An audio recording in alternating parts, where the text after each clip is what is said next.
Hello, today I'll be playing the arcade game Gauntlet 2. It's a top-down view type game. The graphics are the simple 8-bit style that you kind of come to expect from older arcade games, but I think that the use of color is kind of unique in this, as everything is super distinct based on their color selection. It's very easy to separate the environment and the characters. The characters you can play as are the warrior, wizard, elf, and Valkyrie.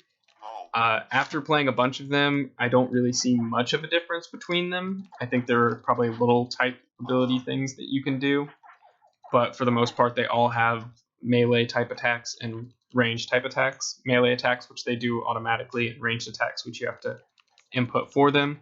But today, I will be playing the warrior. The scenario is the general dungeon crawler scenario. You can grab some of your friends and try to delve deeper into this dungeon to get loot, to kill enemies, that sort of thing. You can pick up keys on the ground to unlock chests. You can pick up open chests of treasure to get points, which I'll talk about in a little bit. You can get food items to heal, and you can get magic potions to use magic, which you'll need during certain parts of the game. Especially against certain enemies. Like there's an enemy that's just death, and if you don't have magic on you at all, you can't kill him, and you just have to run away and hope that you make it to the exit before he kills you.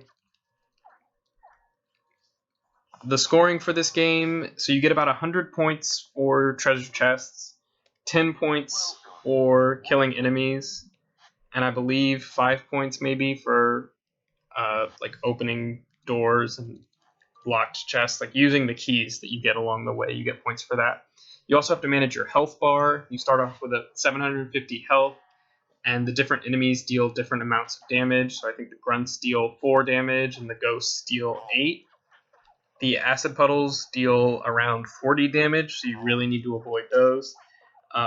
And the lobbers deal probably around 4 as well.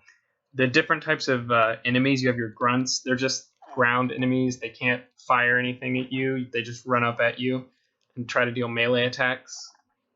They're pretty easy to kill, but there are usually a lot of them. Then you have your ghosts, who also can only do melee attacks, but they deal a decent amount of damage, and you want to kill them at range before they get the chance to do that damage to you. Lobbers can use ranged attacks, and they can use them through walls or kind of over walls in that sense, and that's kind of hard to manage. Demons are kind of like grunts in their behavior, but they also have a little ranged attack. It doesn't travel through walls like the lobber kind, but it's still pretty hard to deal with. As far as my perspective on this game as a 21st gamer, I found it very fun. I really enjoy the game. I'm also pretty bad at the game, to be perfectly honest. One of the things I talked about in the discussion about this game was that your skill level was directly tied to how much money you had to pay to play the game. Like you could insert quarters to get more health, or not quarters, but coins.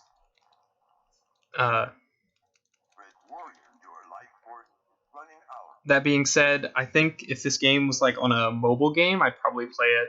I mean, not all the time, but just any time that I would have played a mobile game.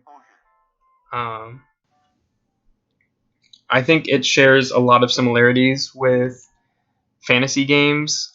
You're kind of delving into dungeons and killing things. I mean, in that way, it could kind of be tied to just any fantasy RPG like Skyrim or even Dragon Age, where you have to just try to kill all the enemies as fast as you can so that you can get the loot safely.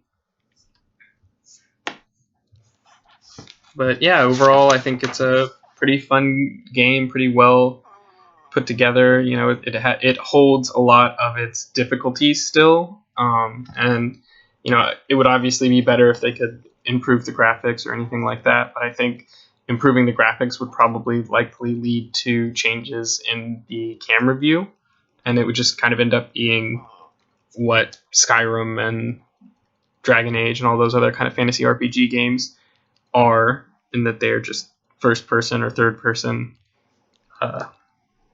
role-playing games, whereas this is kind of unique in that it is still a top-down role-playing game that kind of has the same but simplified effect of those games.